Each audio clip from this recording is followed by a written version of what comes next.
देना तूने हमें सिखाया है। ना दुख देना ना दुख लेना तूने हमें सिखाया है।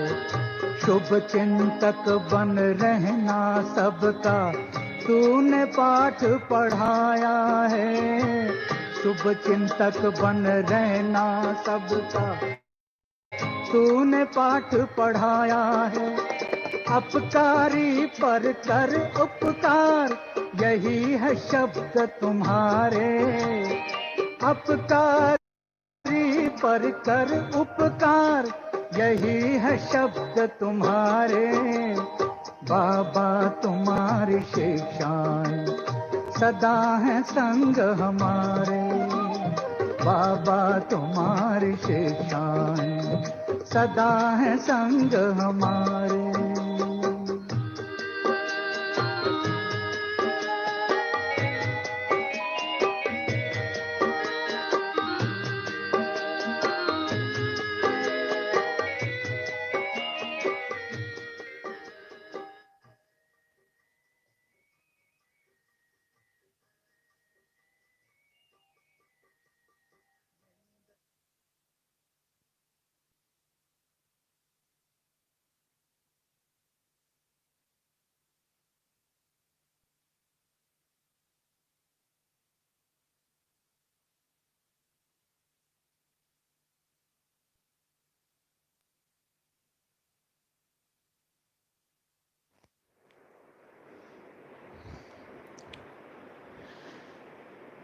ओम शांति।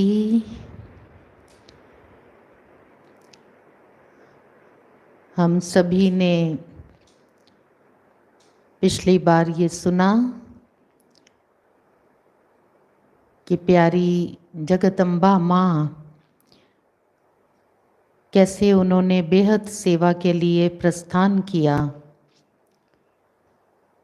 24 जून 1965 का दिन इस विश्व इतिहास का एक बहुत ही महत्वपूर्ण दिन बन गया, यादगार दिवस। और प्यारी माँ के अव्यक्त होने के पश्चात दादी गुलजार सुनाते हैं कि प्यारे बाबा हम सभी यज्ञवत्सों को दिव्य गुणों से खूब खूब सजाने में तत्पर हो गए। हमारे जीवन के साथ प्यारे बाबा की यादें अटूट रूप से जुड़ गई हैं। बाबा के जीवन के बहुत सारे ऐसे वृत्तांत जो अभी भी हमारे सामने, हमारे अंतर्चक्षु के सामने चलचित्र की तरह से घूम जाते हैं और वो चित्र हमारे जीवन पर एक विशेष प्रभाव छोड़ते हैं। तो दादी गुलजार जी सुनाते हैं कि किस प्रकार प्यारे बाबा ने हम सभी भाई बहनों को दिव्य गुणों से खूब श्रृंगार करना शुरू किया। तो बाबा कहा करते थे कि श्रीमद् भगवद गीता में दत्तात्रेय, लोग जब श्रीमद् भगवद गीता पढ़ते हैं तो 11वें अध्याय में उनका वर्णन आता है कि उन्होंने 24 वस्तुओं से, जीव प्राणियों से गुण उठाए थे। और जो भी धार्मिक लोग हैं, जब वो ये पढ़ते हैं कि दत्तात्रेय ने कैसे अपने जीवन में गुणों की धारणा की, तो धर्म प्रिय लोगों को बहुत अच्छा लगता है, क्योंकि उनकी भी इच्छा ये बनी रहती है कि हम अपने जीवन को दिव्य गुणों से सजाएं, हम गुणवान बने। तो प्यारे ब्रह्मा बाबा ने इन सभी यज्ञवत्सों को सिखाना शुरू किया कि किस प्रकार आप वस्तुओं से और जीव प्राणियों से गुणों को अपने जीवन में उठा सकते हो। तो सभी का तो अभी हम वर्णन नहीं करेंगे, लेकिन कुछ एक का हम वर्णन करेंगे, आपके साथ शेयर करेंगे। तो बाबा ने इनको अनेकानेक वस्तुओं और जीव, प्राणी, पक्षी, उनसे कैसे गुण लेना सिखाया। इनकी मनोवृत्ति बाबा ने इतनी पॉजिटिव बना दी। ये जो कुछ भी देखते थे हर एक से गुण ही ग्रहण करते थे। दत्तात्रेय ने जब अपने जीवन में गुण ग्रहण किए तो उनकी स्थिति भी बहुत ज्ञाननिष्ठ बन गई थी, चित्त शांत हो गया था और उपराम वृत्ति उन्होंने धारण कर ली थी। तो बाबा भी इन बच्चों को ये शिक्षा दे रहे थे। तो अनेकानेक वस्तु, जीव, प्राणियों में से बाबा ने जो इनको गुण उठाने की शिक्षा देनी शुरू की, तो उसमें से कुछ एक हम आपके साथ शेयर करते हैं। बाबा ने इनको जैसे सागर से कैसे हमको गुण उठाना है वो सिखाया। तो बाबा बच्चों को कहा करते थे कि देखो मीठे बच्चे, सागर जो है उसकी लहरें आती हैं और लहरें आके फिर वापस लौट जाती हैं। कराची में बाबा इन सभी यज्ञवत्सों को क्लिफ्टन पर लेकर के जाते थे। कराची सागर के किनारे बसा हुआ है। तो बाबा जब इनको क्लिफ्टन पर लेकर जाते थे घुमाने के लिए, तो सागर के कंठे पर खड़े होकर बाबा इनको सागर से ये गुण कैसे उठाना है तो वो सिखाया करते थे। तो लहरें आकर फिर चली जाती हैं, रुकती नहीं है। तो बाबा इनको कहते थे कि देखो मीठे प्यारे बच्चे, आप सभी को भी मन में माया के तूफान उठेंगे, माया की लहरें उठेंगी, लेकिन जब आपके मन में माया की ये लहरें उठें तो आप इनको क्या करो, वापस लौटा दो, इनको खड़ा नहीं रहने दो। आप ज्ञान सागर के बच्चे हो और हम सभी ये जानते हैं कि जब हम ज्ञान मार्ग पर कदम आगे बढ़ाना शुरू करते हैं तो अनेक प्रकार के जो विघ्न आते हैं, उनमें एक विघ्न स्वयं का मन, उसमें ही कई प्रकार की चंचलता, पूर्व जन्मों का जो कर्म खाता हमने बनाया, उसके कारण जो हमारे अशुद्ध संस्कार स्वभाव बन गए, तो वो विघ्न के रूप में खड़ा होता रहता है, लहरें उठती रहती हैं और ज्ञान मार्ग में हम आगे नहीं बढ़ पाते हैं अगर हम उन लहरों को लौटा नहीं देते हैं। तो लहरों का काम है आना और हमारा काम है उनको वापस भेज देना। तो बाबा कहते थे सागर से ये गुण सीखना चाहिए बच्चों को। कभी छोटी लहरें आती हैं, कभी बड़ी बड़ी लहरें आती हैं, और इसी प्रकार सागर में गोताखोर जब बहुत गहराई में जाते हैं तो एकदम तले में जाने के बाद उनको हीरे मोती मणिक उनकी प्राप्ति होती है। अगर गोताखोर सागर के तले में न जाएं तो इनको अमूल्य रत्नों की प्राप्ति नहीं हो सकती है। तो बाबा सिखाते थे कि बच्चे, शिव बाबा ज्ञान सागर हैं और वो ज्ञान सागर आकर इस समय हम बच्चों को जो ज्ञान दे रहे हैं, इस ज्ञान को सिर्फ ऊपर ऊपर से नहीं सुनना है। इस ज्ञान को सुनने के पश्चात आप बच्चे भी इसकी गहराई में उतरो, इस पर विचार सागर मंथन चलाओ। एक एक रत्न बहुत बहुत अमूल्य है जो शिव बाबा आपको दे रहे हैं। परंतु हमको ये एहसास नहीं होता कि बाबा का ये जो ज्ञान है ये अमूल्य रतन है। हमें तो सिर्फ ज्ञान लगता है, शिक्षाएं लगती हैं, लेकिन ये हमको कैसे महसूस हो कि बाबा का ज्ञान जो है ये अनमोल हीरे और मोती हैं, वो तब होगा जब हम इसकी बहुत बहुत गहराई में जाएंगे, मंथन चिंतन करेंगे। और मंथन चिंतन करके जब हम इस ज्ञान को अपने जीवन में, अपने स्वरूप में लेकर के आएंगे, हमें महसूसता आती जाएगी कि हमारा जीवन जो है वो कैसे हीरे समान बनता जा रहा है। देवी देवताओं का जीवन आज के मनुष्यों की तुलना में बहुत बहुत मूल्यवान है। तो शिव बाबा हमारा वैसा जीवन बना रहे हैं। और फिर साथ ही साथ बाबा कहा करते थे कि सागर में जब भी किचड़ा डाला जाता है तो सभी जानते हैं कि सागर वो किचड़ा अपने अंदर समा नहीं लेता है। सागर के ऊपर ऊपर वो किचड़ा तैरता रहता है।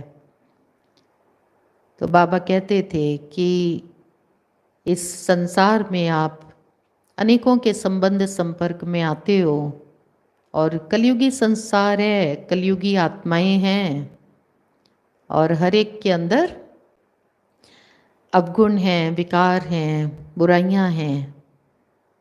तो आपको वो उनकी बुराइयां, उनके अवगुण देखने को, सुनने को मिलेंगे, लेकिन आप सागर के समान बन जाओ। उनके अवगुणों को, कमियों को आप अपने अंदर समा नहीं लेना। तो वो अवगुण और वो कमियां बाहर बाहर से ही उनको निकाल देना और अपने मन को, अपनी वृत्ति को सदा शुद्ध रखना, उसको गंदा नहीं होने देना। अगर किसी का किचड़ा देखते सुनते हमने अंदर अपने ले लिया तो क्या होगा? हमारी मनसा, हमारी वृत्ति वो दूषित हो जाएगी, गंदी हो जाएगी, अशुद्ध हो जाएगी और फिर योग अभ्यास करने में भी कठिनाई महसूस होगी, क्योंकि शिव बाबा तो परम पवित्र हैं। परम पवित्र परमात्मा के साथ मन बुद्धि का नाता जोड़ने के लिए मन और बुद्धि का स्वच्छ और स्थिर होना बहुत आवश्यक है।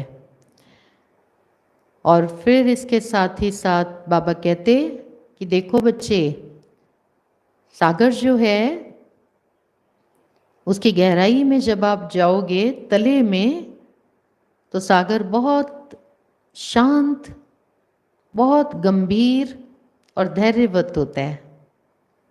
तो सागर से ये भी गुण आप बच्चों को सीखना चाहिए कि आप सागर के समान अंतर्मुखी बनते चले जाएं और अंदर ही अंदर आपकी स्थिति कैसी हो, जितना जितना आप आत्मा के स्वरूप में स्थित होते जाएंगे तो शांत, गंभीर और धैर्यवत आप बनते चले जाएंगे। आत्म स्वरूप में स्थित होने से सहज स्वाभाविक आपकी ये स्थिति बनती चली जाएगी। और फिर बाबा कहते कि देखो मीठे बच्चे, सागर के पास जो रफ डफ पत्थर होते हैं वो भी सागर की लहरों में जब टकराते हैं, उन लहरों से, तो वो रफ डफ पत्थर भी लहरों से टकराते टकराते घिस घिस के सुंदर गोल गोल शालिग्राम बन जाते हैं। तो प्यारे बच्चे, परीक्षाएं तो आएंगी, काफ़ी आएंगी परीक्षाएं, विघ्न आएंगे, लेकिन ये विघ्न और ये परीक्षाएं, या आप रफ डफ पत्थरों को कैसा बना देंगे अगर सहन शक्ति को अपने अंदर धारण कर लेंगे और ज्ञान सागर की लहरों में लहराते रहेंगे, उसकी याद में मस्त रहेंगे। तो ये विघ्न, ये परीक्षाएं आपको गोल गोल शालिग्रामों की तरह पूजनीय बना देंगे।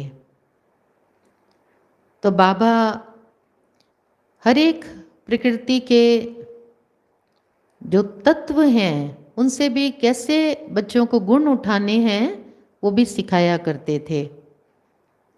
जैसे बाबा कहते थे कि अग्नि, जो 5 तत्व हैं उसमें अग्नि तत्व भी मुख्य है, उससे कैसे गुण उठाने। तो बाबा कहते थे कि देखो अग्नि क्या कार्य करती है। अग्नि शुद्ध करती है। सोने को देखो, आग में जब डालते हैं तो उसकी सारी एलॉय निकल जाती है और वो गोल्ड, प्योर गोल्ड बन जाता है। और अग्नि कीचड़े को भस्म कर देती है।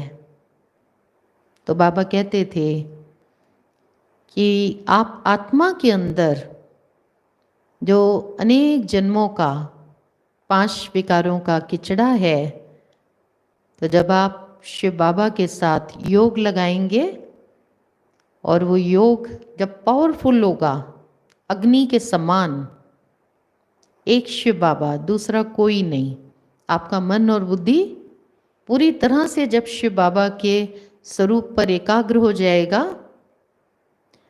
तो आप आत्मा के अंदर जो 5 विकारों का जन्म जन्मांतर से किचड़ा पड़ गया है वो भस्म हो जाएगा। आत्मा जो है वो शुद्ध सोने के समान बन जाएगी। और फिर बाबा कहते वायु का उदाहरण देते हुए कि वायु तत्व, इससे आप बच्चे क्या सीख सकते हो।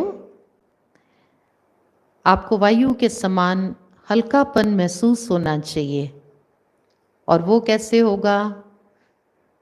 आत्म स्वरूप में जब आप स्थित होते हो, जितना जितना आपकी अशरीरी अवस्था बनती चली जाती है, ये जो स्थूल शरीर है 5 तत्वों का, इसकी फीलिंग आपको आनी बंद हो जाएगी। भारीपन समाप्त होता चला जाएगा, सुस्ती आलस भी भाग जाएगा। आत्मा ऐसा महसूस करने लगेगी जैसे वायु के समान मैं उड़ रही हूँ, एकदम हल्की हो जाएगी आत्मा। तो बाबा कहते कि जब कोई व्यक्ति किसी बंद कमरे में बैठता है तो वो घुटन महसूस करता है। बंद कमरे में उसको ऐसे फीलिंग आती है जैसे वो गर्भ जेल में बैठा हुआ हो। और बंद कमरे से जब वो बाहर निकलता है खुले में, तो उसको बहुत ही ताजगी और बहुत ही खुशी की महसूसता आती है, बहुत अपने को फ्रेश फील करता है। तो ये भी बाबा वायु का उदाहरण देते हुए कहते थे कि मीठे बच्चे, आप संकुचित विचारों वाला नहीं बनो, विशाल दिल, विशाल विचारों वाला आप बनो। सीमित दायरे में नहीं रहो, हद में नहीं रहो। आप अपने मन और बुद्धि को बेहद में लेकर जाओ, बाहर निकलो और सबसे आप मिला जुला करो। तो ये भी कितनी बाबा की उच्च शिक्षा है जो हम बच्चों के लिए सीखने वाली है। अभी भी कोई कोई ब्राह्मण बच्चे ऐसे होंगे जो एक बहुत ही छोटे से दायरे में अपने को रखते हैं, बेहद सेवाओं में नहीं आते हैं। बेहद बाबा के जो विश्व में बच्चे हैं, चाहे वो ज्ञानी बच्चे हैं चाहे अज्ञानी बच्चे हैं, उनसे वो मिलते जुलते नहीं हैं। बाबा कहते हैं सबसे मिलो जुलो, ये बहुत बड़ा परिवार है। विश्व शिव बाबा माता पिता हैं इसके। आपको सिर्फ अपने विचारों को उच्च रखना है, अपनी स्थिति को आपको ऊंचा बनाना है।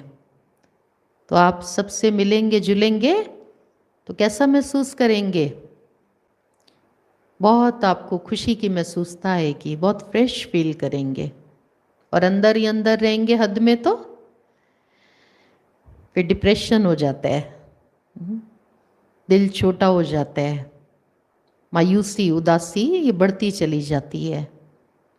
तो ये भी वायु से सीखने का गुण है। वायु देखो सारे में व्याप्त है, बेहद में। ऐसे बेहद में आपको अपनी बुद्धि को लेकर के जाना है। फिर बाबा जल तत्व का उदाहरण देते हुए कहते कि जल से क्या सीखेंगे बच्चे।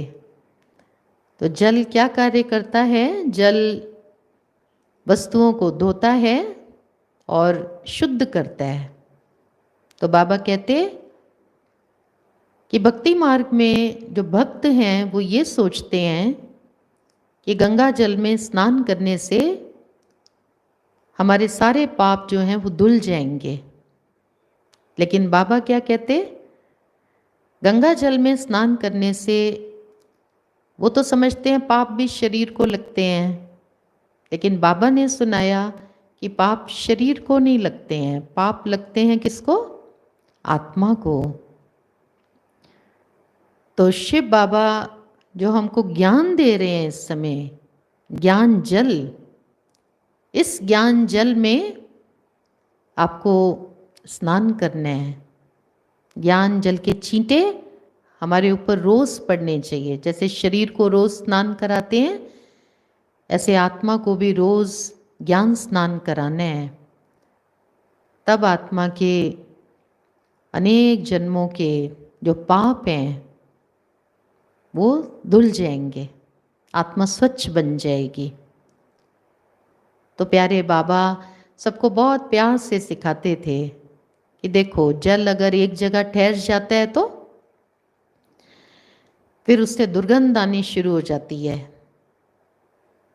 तो प्यारे बच्चों, आपको एक जगह नहीं ठहरना है, स्वयं भी रोज ज्ञान स्नान करना है और फिर ज्ञान की गंगा बनकर आपको अशुद्ध पतित आत्माओं को पावन शुद्ध बनाने की सेवा करते रहना है।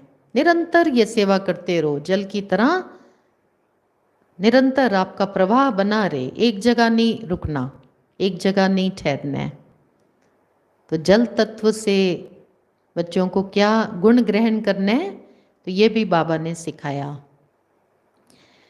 फिर बाबा चंद्रमा के लिए कहते, ये चंद्रमा देखो क्या करता है, अपनी चांदनी फैलाता है। चंद्रमा के अंदर कौन सा गुण है? चंद्रमा के अंदर शीतलता का गुण है। तो आप बच्चों को चंद्रमा के समान शीतल बनना है।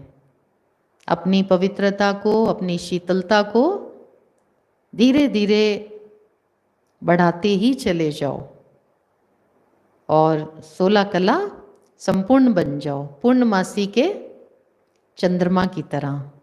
कितना अच्छा गुण है जो चंद्रमा से हम बच्चों को सीखना है, वो बाबा ने सिखाया। बाबा बादल के ऊपर बच्चों को समझाते थे कि बादल क्या करते हैं, बादलों का क्या काम है। सागर से बादल जो हैं वो जल ग्रहण करते हैं और सागर से बादल वो जल अपने अंदर समा के फिर उड़ जाते हैं और अनेकानेक स्थानों पर जाकर वो भरे हुए बादल फिर वो बरसते हैं और सूखी धरनी को हरा भरा कर देते हैं, हरियाली आ जाती है सारे में। तो बाबा सिखाते थे मेरे मीठे सिक्की लद्दे बच्चों को भरे हुए बादल बनना है। ज्ञान सागर शिव बाबा से अपने अंदर ज्ञान लेते जाओ, भरते जाओ और फिर जाकर के जहाँ जहाँ जाते हो वहाँ जाकर के फिर भरे हुए बादलों की तरह बरसो। और आज हम सभी देख रहे हैं कि ज्ञान सागर शिव बाबा से भरे हुए बादल हमारी बड़ी आदरणीय दादियाँ, बड़ी बहनें, वरिष्ठ भाई बरस रहे हैं नित्य।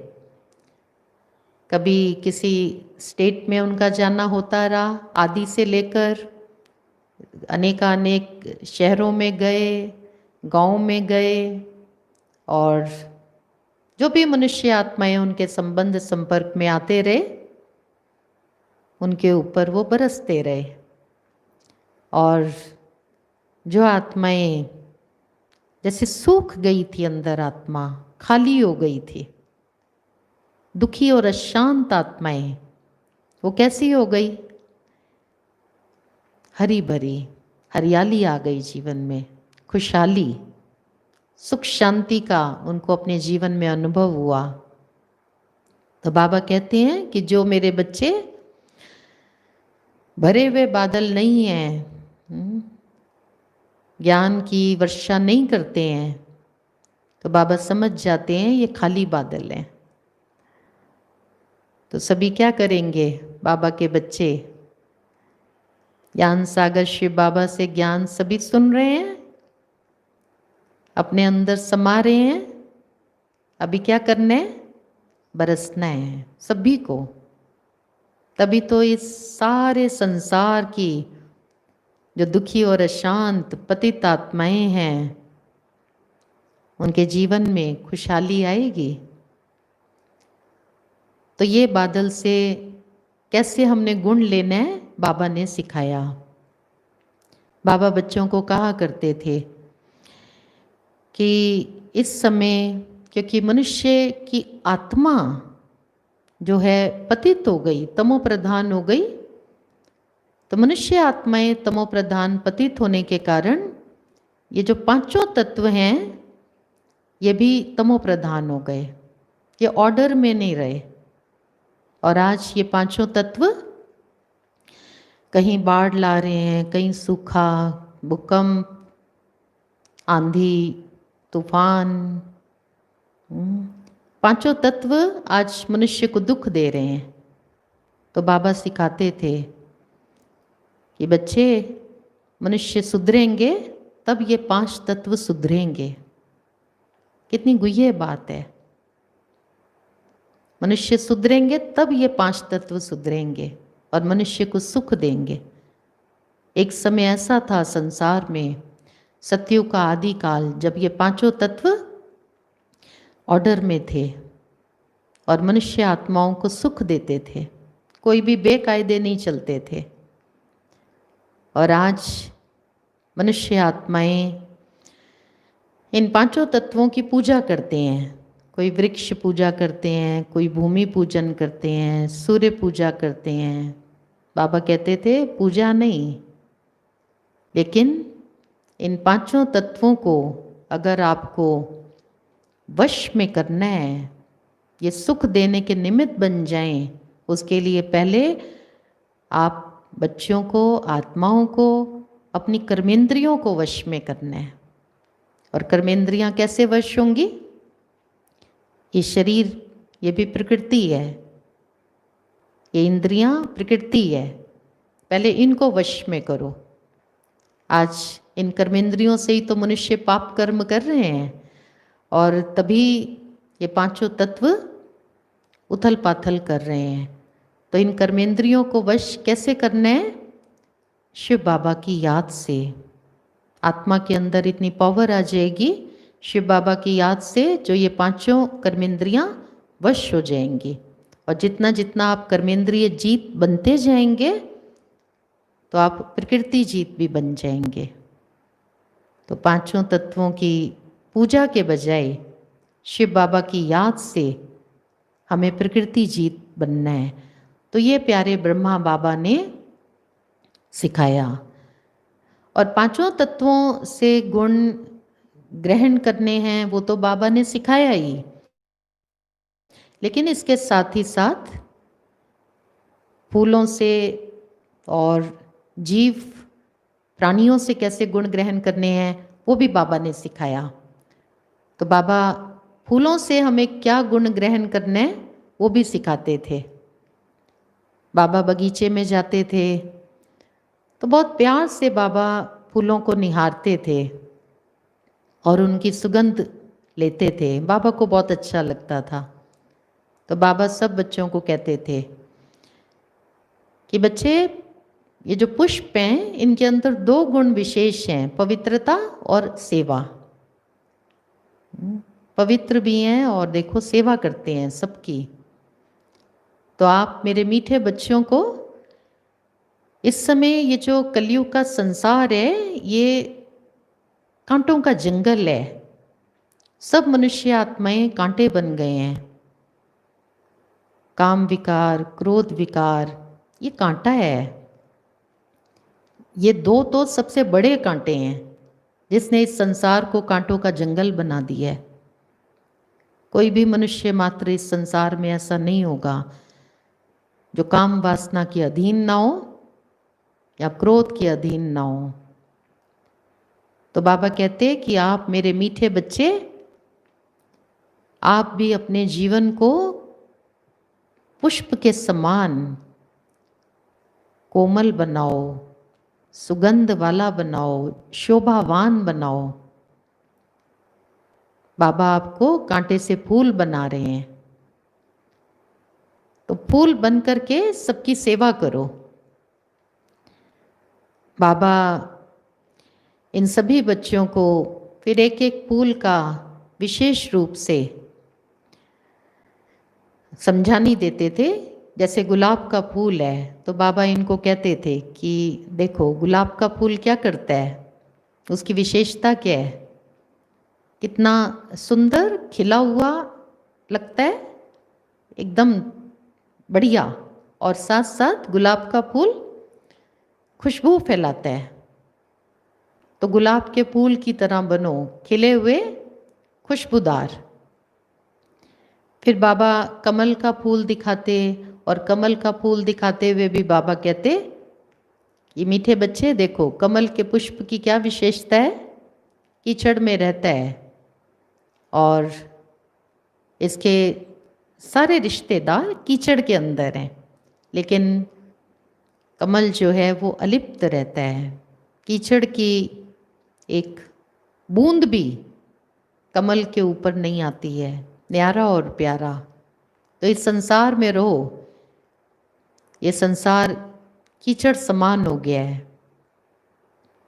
सब मनुष्य जो हैं वो विषय विकारों की दलदल में हैं। आपको संसार को छोड़ के नहीं जाना है कहीं। संसार से भागे फिरते हो, भगवान को क्या पाओगे। संसार छोड़ना नहीं है, सबके साथ रहते हुए आपको अपने जीवन को कमल के समान न्यारा और प्यारा बनाना है। फिर बाबा सूर्यमुखी का फूल दिखाते हुए कहते कि देखो सूर्यमुखी का जो पुष्प है, जिस तरफ सूर्य घूमता सूर्यमुखी का फूल उसी दिशा में घूमता है, हमेशा सूर्य के सामने रहता है। कितना प्यारा होता है सूर्यमुखी का फूल भी। तो बाबा कहा करते थे कि आप मीठे बच्चों का मुख शिव बाबा की तरफ, जो ज्ञान सूर्य हैं, और ब्रह्मा बाबा सदा उनकी तरफ रहना चाहिए। शिव बाबा ज्ञान सूर्य को याद करते रहो और ब्रह्मा बाबा के आचरण पर चलते रहो, तो आप सूर्यमुखी की तरह सदा खिले रहेंगे। रात की रानी बाबा उसको दिखाते बच्चों को, और बाबा कहते रात की रानी से भी आप ये गुण सीख सकते हो कि रात की रानी जो है वो रात को सुगंध फैलाता है, ये फूल। तो बाबा कहते थे कलयुग की दुनिया घोर अंधेरी रात है, अज्ञानता का अंधकार चारों ओर फैला हुआ है। तो आप बच्चे रात की रानी की तरह से अपने गुणों की सुगंध चारों ओर सदा फैलाते रहो। तो इस प्रकार बाबा चंपा, चमेली, मोतिया सब फूलों से कैसे गुण ग्रहण करने हैं तो बच्चों को शिक्षा देते थे, समझाते थे। बाबा अक के फूल पर भी समझाते थे कि देखो बच्चे, अक का फूल जो है वो कड़वा होता है, जहरीला होता है। तो आप बच्चों के अंदर अगर कोई भी अवगुण है, विकार हैं, अवगुण विकार कैसे होते हैं, कड़वे हैं ना, इससे दुख मिलता है, दूसरों को भी दुख मिलता है।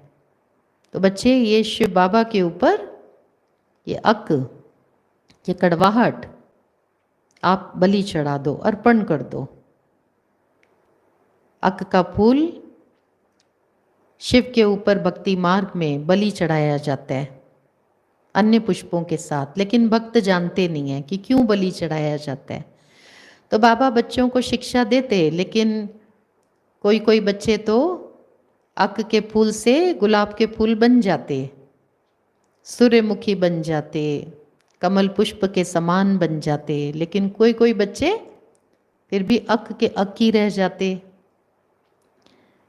बाबा छुई मुई का पौधा दिखाते, और छुई मुई बाबा दिखाने के पश्चात बच्चों को शिक्षा देते थे कि छुई मुई से भी गुण ले लो। तो छुई मुई वैसे कितना अच्छा खिला सा रहेगा, फ्रेश फ्रेश, और जैसे ही छुई मुई को जाकर के टच करेंगे तो मुरझा जाता है। तो बाबा कहते थे मेरे कई बच्चों का स्वभाव ऐसा है कि उनको थोड़ा सा कुछ किसी ने कह दिया, थोड़ा सा कुछ बोल दिया, तो वो छुई मुई की तरह से मुरझा जाते हैं, उनमें फ्रेशनेस नहीं रहती है। तो मीठे बच्चों, आपको छुई मुई नहीं बनना है।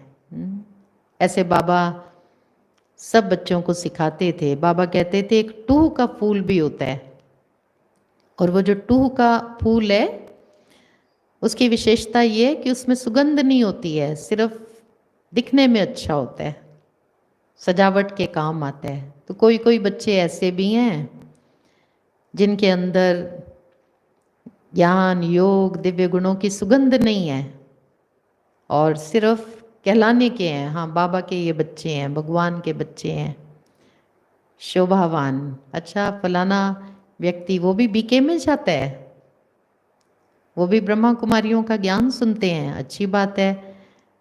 तो वो सिर्फ शो पीस हैं, शोभा के लिए हैं, लेकिन वो ना दिव्य गुणों से भरपूर हैं, ना वो सेवा का कार्य करते हैं।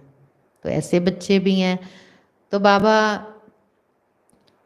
अपने माली बच्चे को ये कहा करते थे पांडव भवन में कि बच्चे मेरे को सभी फूल ला करके देना, तो मैं क्लास में जब जाऊंगा तो मैं अपने बच्चों को ये सारे फूल दिखाऊंगा इकट्ठे, और सारे फूल दिखाते हुए एक एक फूल का गुण विशेषता मैं बच्चों को बताऊंगा, और फिर मैं बच्चों से पूछूंगा कि आप कौन सा फूल हो।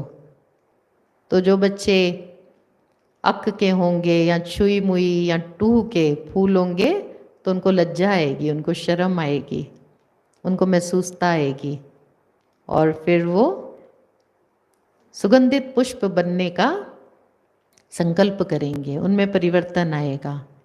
ऐसा बाबा का कहना होता था। तो बाबा हमेशा बच्चों को कहा करते थे कि बाबा को बच्चे पुष्प नहीं चाहिए, ये वाले स्थूल जड़ पुष्प नहीं चाहिए। बाबा कहीं भी जाते थे तो भी पहले से ही बाबा तार भेज देते या टेलीफोन करा देते थे कि बाबा जब आएंगे तो बाबा को जड़ पुष्प बच्चे वो भेंट नहीं करना, बाबा को वो फूलों का गुलदस्ता नहीं चाहिए। ये तो पिता है, इस पिता को फूल नहीं चाहिए, ये पिता तो खुद इस धरती पर आप बच्चों को फूल बनाने आया है। तो बच्चे आपको फूल बनना है। बाबा कर्म सन्यासियों जैसे नहीं हैं जो पुष्प गुच्छ पुष्प मालाएं बाबा स्वीकार करें। तो मेरे मीठे बच्चों, आप फूल बनो। तो बाबा कहते कोई कोई बच्चे अभी कली बने हैं, उनमें दिव्य गुणों की पूरी सुगंध नहीं आई है, थोड़ी थोड़ी आई है, और कोई बच्चे तो पूरे फूल बन गए हैं, दिव्य गुणों से उनका जीवन महक रहा है। और कोई कोई बच्चे जो हैं वो जैसे हरे हरे पत्ते होते हैं ना, तो बाबा कहते थे कई बच्चे ऐसे भी हैं, पुष्प के साथ पत्ते होते हैं। तो बाबा कहते थे इनमें ज्ञान तो है लेकिन दिव्य गुणों की सुगंध नहीं है। तो वो नर नारी जिनके अंदर ज्ञान है लेकिन दैवी गुण नहीं है, तो वो पत्तों की तरह से हैं। फिर बाबा कहा करते थे, बच्चे पहले आप स्वयं फूल बनो और फिर आप ये जो सारा संसार कांटों का जंगल बन गया है, आप अनेक कांटों को फूल बनाने की सेवा करो। और जब अनेक फूल तैयार हो जाएं चैतन्य, तो आप उनका गुलदस्ता बना करके फिर आप वो बाबा के पास लेकर के आओ। और उन अनेक पुष्पों के अंदर दिव्य गुणों की सुगंध होगी, बाबा खुश होंगे। और उनका गुलदस्ता बनाना अर्थात उनमें आपस में बहुत प्रेम और प्यार भी हो। तो ऐसा गुलदस्ता जब आप बाबा को भेंट करेंगे तो बाबा को बहुत अच्छा लगेगा। और फिर बाबा फल की बात करते थे। तो बाबा कहते, जिन बच्चों के अंदर ज्ञान की गहराई आ गई है, ज्ञान की भी सुगंध है और योग का रस है जिनके अंदर और दिव्य गुणों की सुगंध है, वो बच्चे तो मेरे फल बन गए हैं। बहुत काम आने वाली चीज़ है ना फल तो बाबा कहते थे, ज्ञान, योग, दिव्य गुणों को अपने जीवन में धारण करके आप पके हुए फल की तरह तैयार हो जाओ। तो इस प्रकार बाबा फूलों और फल के ऊपर बच्चों को समझाते थे कि कैसे हम इनसे भी गुण ग्रहण करें, इनकी विशेषता को देखते हुए स्वयं अपने जीवन को हम विशेषता संपन्न बनाएं। और फिर प्यारे बाबा ये जो जीव प्राणी हैं, इनसे हमें कैसे शिक्षाएं लेनी है, तो वो एक एक वत्स को सिखाते थे। बाबा मोर का उदाहरण देते थे। तो मोर के ऊपर समझाते हुए बाबा कहते, देखो प्यारे मीठे बच्चे, मोर और मोरनी जो हैं, इनका संबंध पवित्रता का है और ये राष्ट्रीय पक्षी हैं। इसलिए श्री कृष्ण जो हैं, उनके मुकुट में मोर पंख लगाया जाता है। तो श्री कृष्ण के मुकुट में जो मोर पंख लगाया जाता है वो पवित्रता का सूचक है। तो बच्चे, अगर आपको सतयुग की दुनिया में जाना है, श्री कृष्ण की दुनिया में आना है, उच्च देवी देवता पद प्राप्त करना है, वो पवित्र दुनिया है, तो आपको पवित्रता को अपने जीवन में अपनाना होगा। बाबा कहते कि इस कलयुग में भी देखो, विद्यार्थी जब पढ़ाई पढ़ते हैं तो अपनी किताबों में क्या रखते हैं? मोर पंख रखते हैं।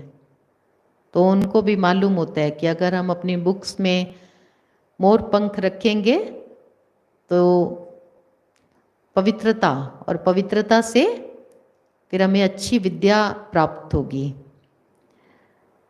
और साथ ही साथ आज इस कलयुग में जो महात्मा हैं या आज जो धर्म ग्रंथ हैं कई स्थानों पर जो रखे हुए हैं, मंदिरों में या गुरुद्वारों में भी,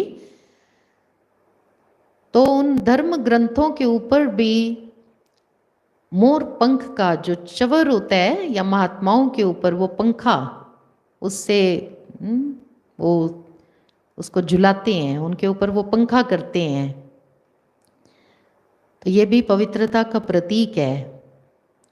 कहने का भाव ये है कि ज्ञान अर्थात विद्या वो तब प्राप्त होगी जब हम अपने जीवन को पवित्र बनाएंगे, और हम जीवन को पवित्र बनाएंगे तभी हम महान आत्मा, महात्मा बनेंगे।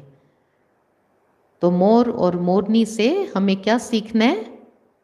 जीवन को पवित्र बनाना, ये हमें सीखना है। तो ये पवित्रता ही हमको सतयुग की दुनिया में फिर ऊंच पद का अधिकारी बनाएगी। और फिर बाबा भ्रमरी के ऊपर समझाते थे, देखो अनेकानेक वस्तुओं से, प्रकृति के तत्वों से, जीव प्राणियों से, सबसे बाबा ने इनको शिक्षा लेना सिखाया, गुण ग्रहण करना सिखाया।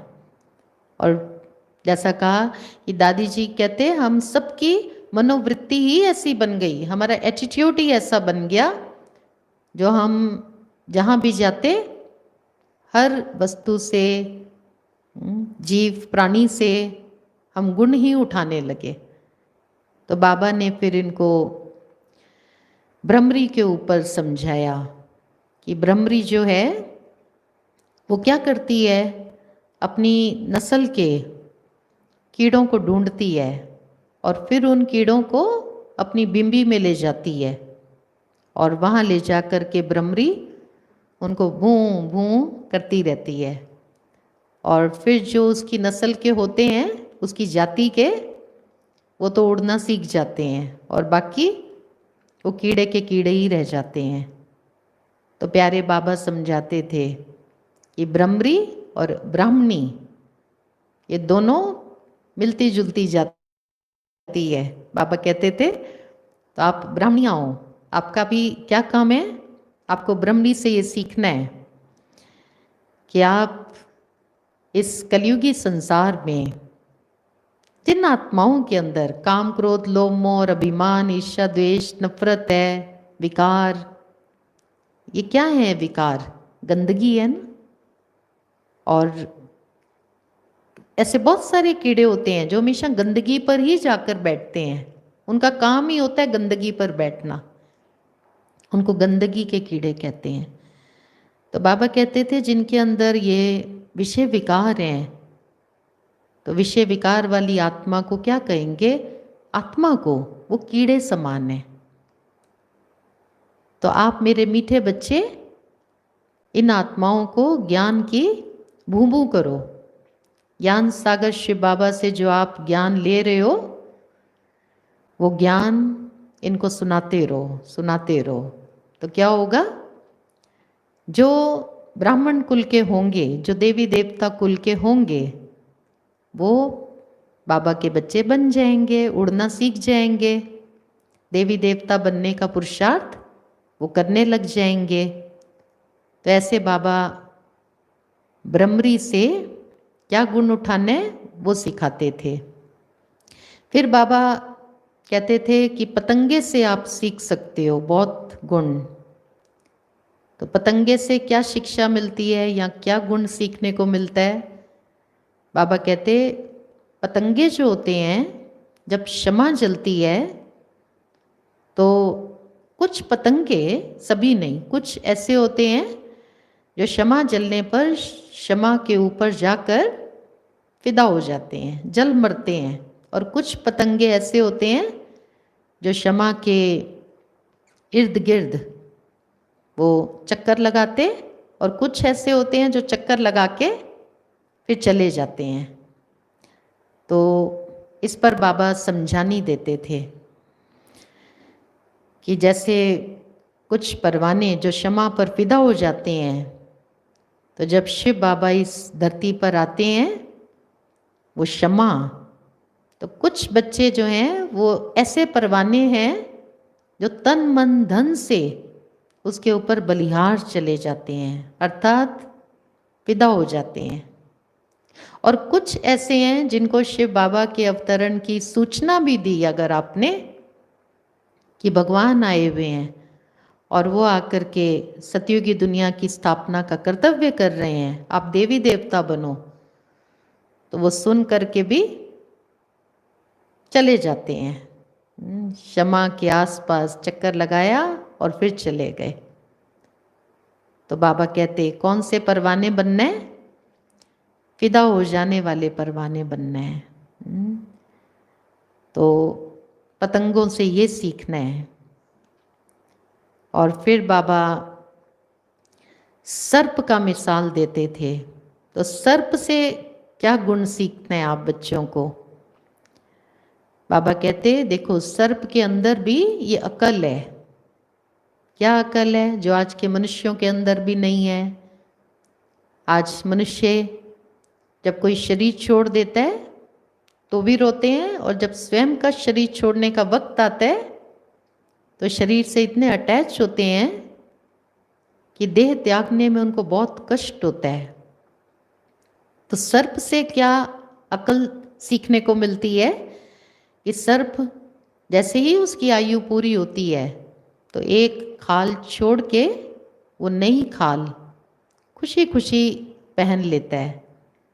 तो बाबा कहते थे कि सतयुग के जो देवी देवताएं होंगे वो सर्प के समान सहज खुशी खुशी आयु जब पूरी हो जाएगी तो एक शरीर रूपी वस्त्र छोड़ देंगे और नया देह रूपी वस्त्र धारण कर लेंगे। तो मीठे बच्चों, आपको योग अभ्यास से अपनी स्थिति को इतना शक्तिशाली बनाना है, आपकी आत्मा में इतनी पावर आ जाए जो जब शरीर त्यागने का वक्त हो तो आप सर्प की तरह से इस शरीर को, इस खाल को सहज ही त्याग सको और नए शरीर में प्रवेश करने के लिए आप खुशी खुशी तैयार रहो। तो ये बाबा कहते थे सर्प से आप बच्चों को अकल लेनी है। आज के कलयुग के मनुष्यों में ये भी अकल नहीं रही है। फिर बाबा साथ ही साथ सर्पनी के लिए भी कहते कि आज के जो सन्यासी हैं उन्होंने तो सर्पनी कह दिया किसको? नारी को, कि नारी जो है वो नागिन है। तो बाबा कहते हैं अगर वो नारी को नागिन कहते हैं तो इसका अर्थ तो ये निकला कि जो पुरुष है वो फिर नाग है। तो बाबा कहते ये दोनों कलयुग में एक दूसरे को काम विकार के वश डसते हैं, काम विकार वाला जीवन जीते हैं और उससे आज की जो प्रवृत्ति है ग्रस्त है वो दुखमय बन गया है। तो बाबा ये शिक्षा देते कि सर्प और सर्पनी से क्या आपको सीखना है? तो काम विकार रूपी ये जो विष है इसको पीना और पिलाना बंद करो, एक दूसरे को डसना बंद करो। तब आज की जो प्रवृत्ति है, जो आज का ग्रस्त है वो पवित्र बन जाएगा, सुख शांतिमय बन जाएगा। बाबा गधे के ऊपर समझाते थे कि गधे से आप क्या सीख सकते हो। तो बाबा कहते गधे की क्या विशेषता कहें, क्या कहें, तो गधे का जो मालिक है गधे को नहला धुला कर अगर उसके कितने भी श्रृंगार करे तो गधा क्या करता है? वो जाकर के फिर से मिट्टी में लोटपोट हो जाता है। तो बाबा कहते शिव बाबा इस समय हम बच्चों का ज्ञान के आभूषणों से श्रृंगार कर रहे हैं।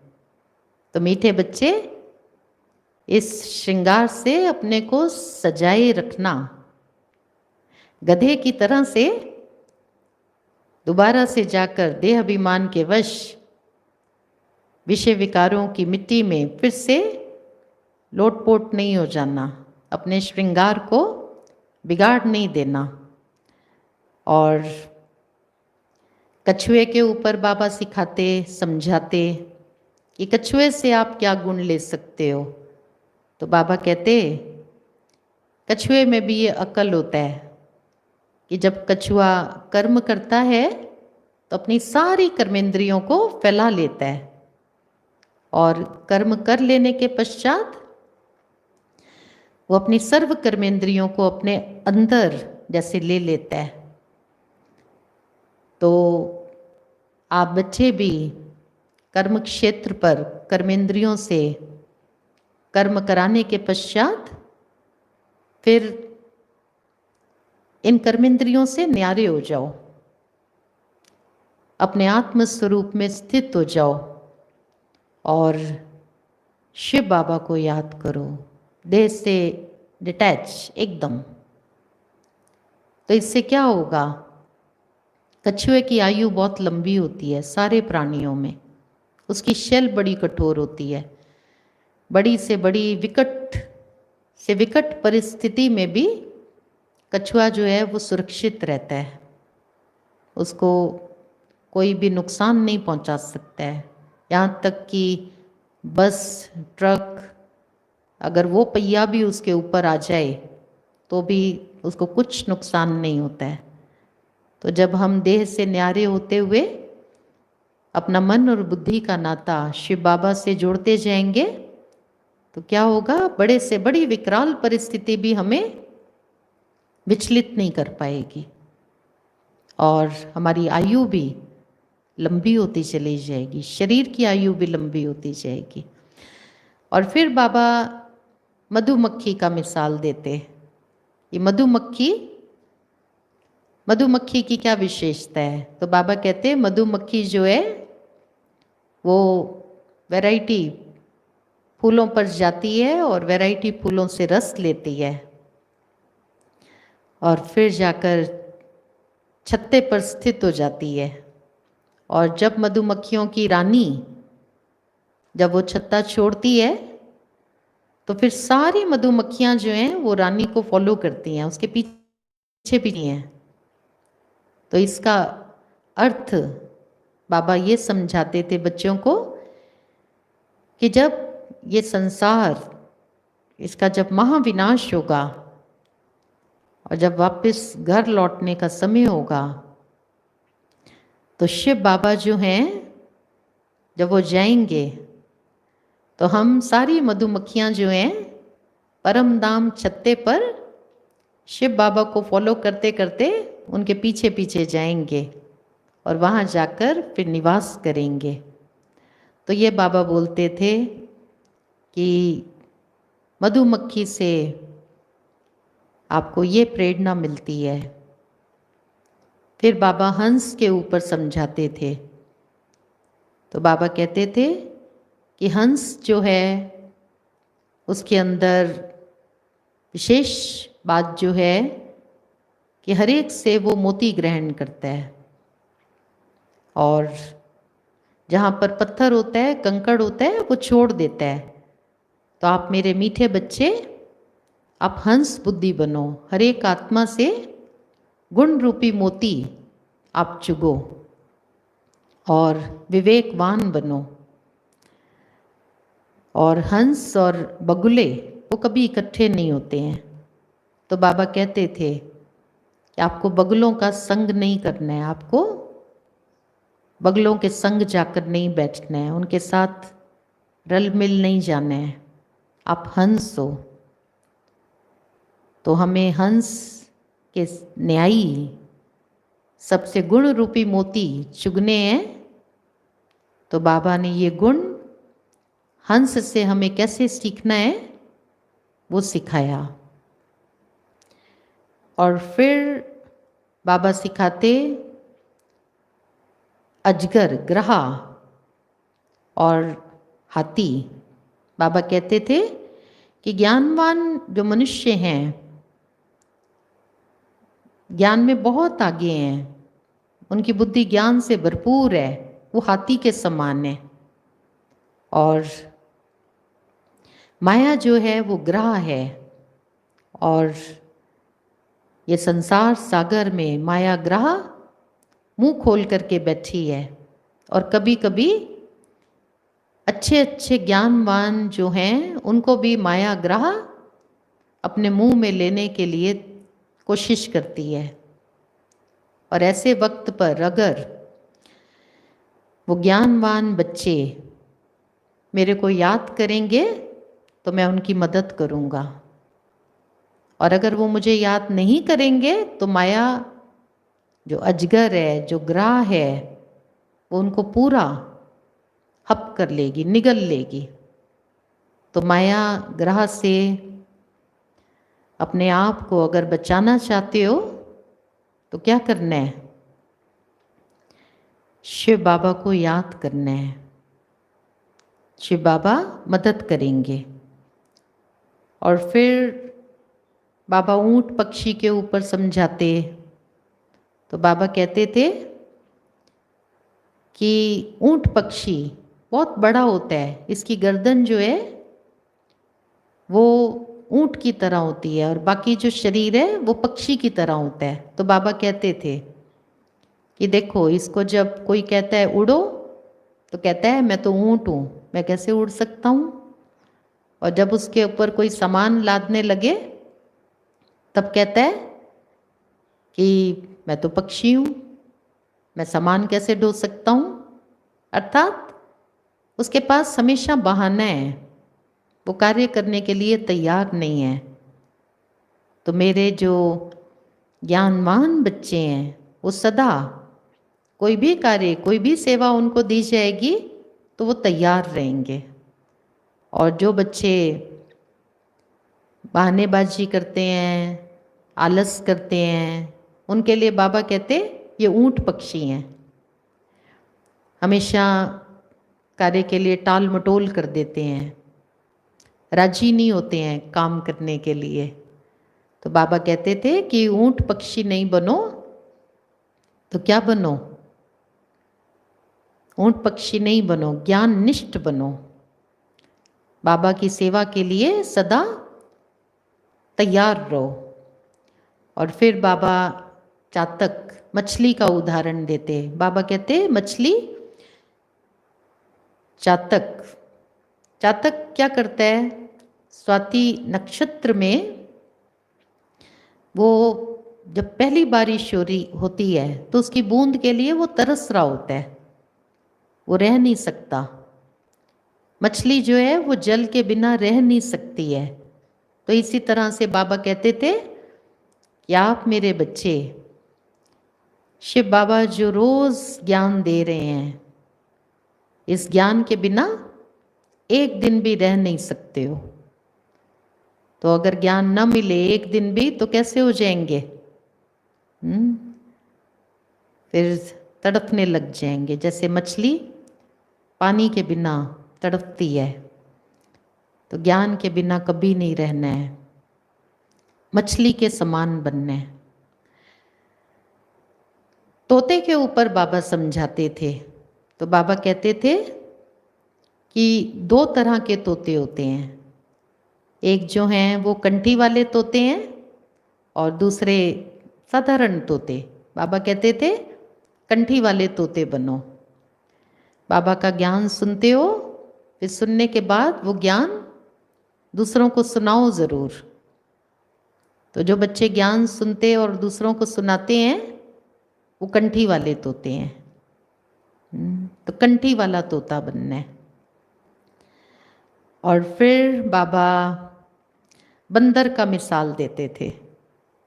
तो वो भी बहुत रमणीक तरीके से बाबा समझाते थे कि देखो बंदर क्या करता है, उसके अंदर पांचों विकार होते हैं।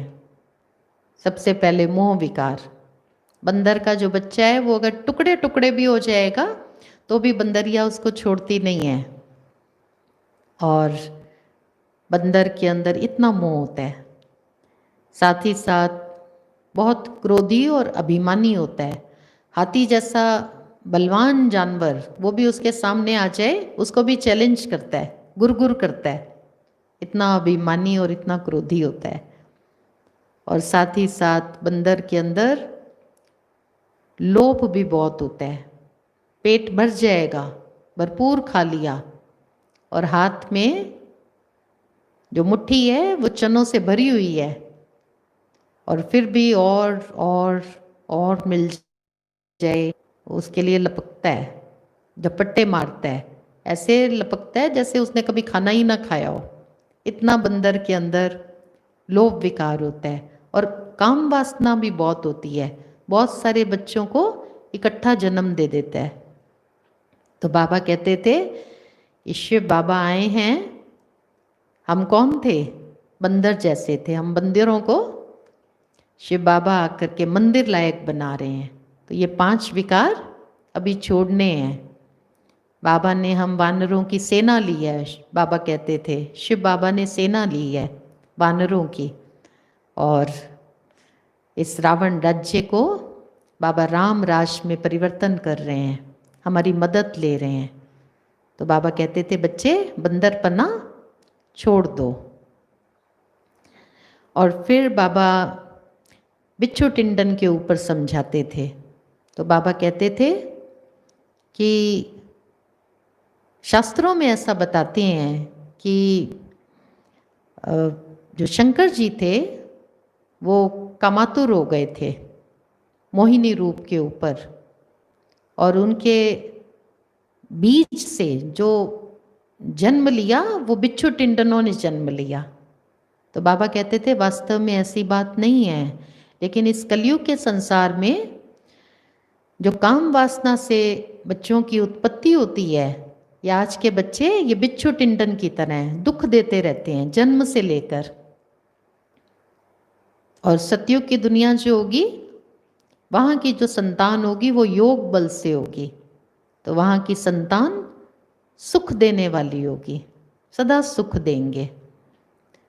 तो ये जो बिच्छू टिंडन, ये जो पैदाइश है, ये काम वासना से है। अब ये दुनिया समाप्त होने वाली है और नई सतयुग की दुनिया आने वाली है।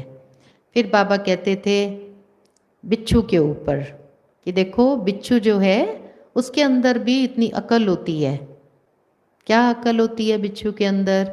जहाँ नरम जगह देखता है पहले चेक करता है, सख्त जगह तो नहीं है, नरम है, तो नरम जगह देखता है तो फिर वो वहाँ पर डंक मारता है, और सख्त जगह देखता है तो डंक नहीं मारता है।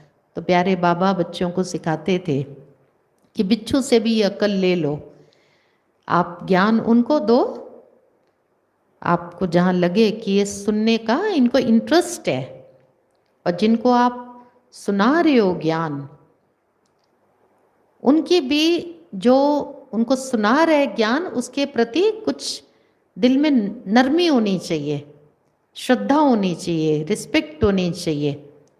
तो बाबा कहते थे बिच्छू से ये गुण सीखो। तो बिना परखे, बिना चेक किए, बिना पात्र को देखे आप ज्ञान नहीं सुनाओ। और फिर बाबा टिड्डी दल के ऊपर समझाते थे। तो बाबा कहते थे कि टिड्डियाँ जो हैं वो क्या करती हैं, मेहनत की कमाई को सारा चट कर देती हैं। बहुतों ने देखा होगा चिड़ियों का झुंड, तो टिड्डी जो है वो सारी फसल को भी खा जाती हैं जब इनका झुंड इकट्ठा उड़ता है। तो प्यारे बाबा टिड्डी जो है उससे हमें क्या सीखना है? बाबा सिखाते कि आपको अपनी मेहनत की कमाई खानी है। आज के जो सन्यासी हैं वो मेहनत नहीं करते हैं और गृहस्थियों से लेके अपना पेट भरते हैं। तो बाबा कहते थे पहले दूसरों की सेवा करो, तन मन लगा के उनकी सेवा करो, उनको योग्य बनाओ, उनका जीवन परिवर्तन करो। फिर बाबा कहते थे आप कुछ भी स्वीकार करने के अधिकारी हो। तो बिना मेहनत के कभी भी कुछ भी स्वीकार नहीं करना है। तो ये भी बाबा ने सिखाया। और फिर बाबा उल्लू के ऊपर बोलते थे, चमगादड़ और उल्लू। तो बाबा कहते कि देखो उल्लू जो है उसको दिन की रोशनी में दिखाई नहीं पड़ता है, उसको रात को दिखाई पड़ता है। चमगादड़ जो है वो भी सोया पड़ा रहता है दिन में। तो जब शिव बाबा इस धरती पर आते हैं तो बाबा कहते थे बहुत सारे मनुष्य ऐसे हैं, जब शिव बाबा आकर के उनको ज्ञान प्रकाश देते हैं तब भी उनको कुछ दिखाई नहीं पड़ता है। शिव बाबा का स्वरूप वो पहचानते नहीं हैं। बाबा कहते हैं कल्प 5000 साल का है, वो कहते हैं नहीं, अरबों खरबों करोड़ों साल पुरानी सृष्टि है। बाबा कहते हैं गीता का भगवान शिव बाबा है, वो कहते हैं श्री कृष्ण है। बाबा कहते हैं 84 जन्म है, वो कहते हैं 84 लाख योनि है। बाबा कर्मों की गुह्य गति का ज्ञान दे रहे हैं, लेकिन उनको दिखाई नहीं पड़ता है, वो उल्लू जैसे हैं। तो इस तरह से ऐसे तो बहुत सारे जीव प्राणी हैं, वस्तुएं हैं जिनसे बाबा ने इन सब बच्चों को कैसे शिक्षा लेनी है, गुण विशेषताएं ग्रहण करने हैं, वो सिखाए। लेकिन समय की सीमा को देखते हुए हमने कुछ एक का आपके साथ शेयर किया।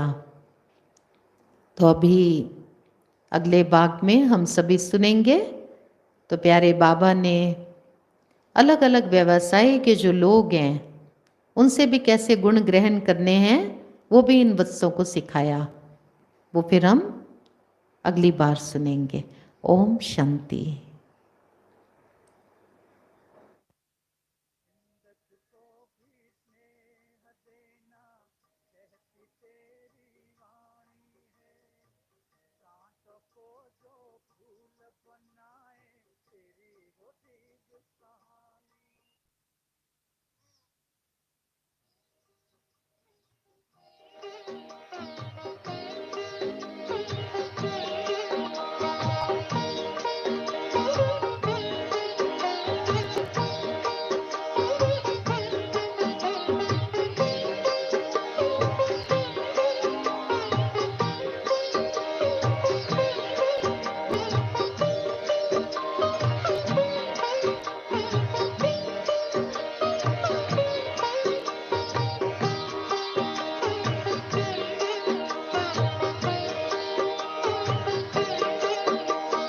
बाबा तुम्हारी शिक्षाएं सदा है संग हमारे।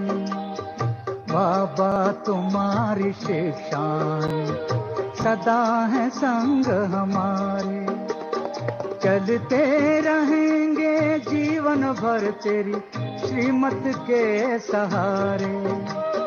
चलते रहेंगे जीवन भर तेरी श्रीमत के सहारे। बाबा तुम्हारी शिक्षाएं सदा है संग हमारे।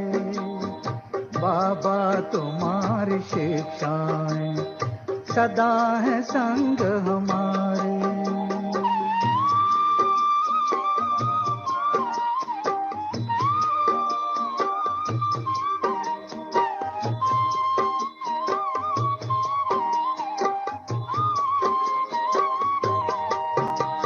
ना दुख देना ना दुख लेना तूने हमें सिखाया है। ना दुख देना ना दुख लेना तूने हमें सिखाया है। शुभ चिंतक बन रहना सबका तूने पाठ पढ़ाया है। शुभ चिंतक बन रहना सबका तूने पाठ पढ़ाया है। अपकारी पर कर उपकार यही है शब्द तुम्हारे। अपकारी पर कर उपकार यही है शब्द तुम्हारे। बाबा तुम्हारी शिक्षाएं सदा है संग हमारे। बाबा तुम्हारी शिक्षाएं सदा है संग हमारे।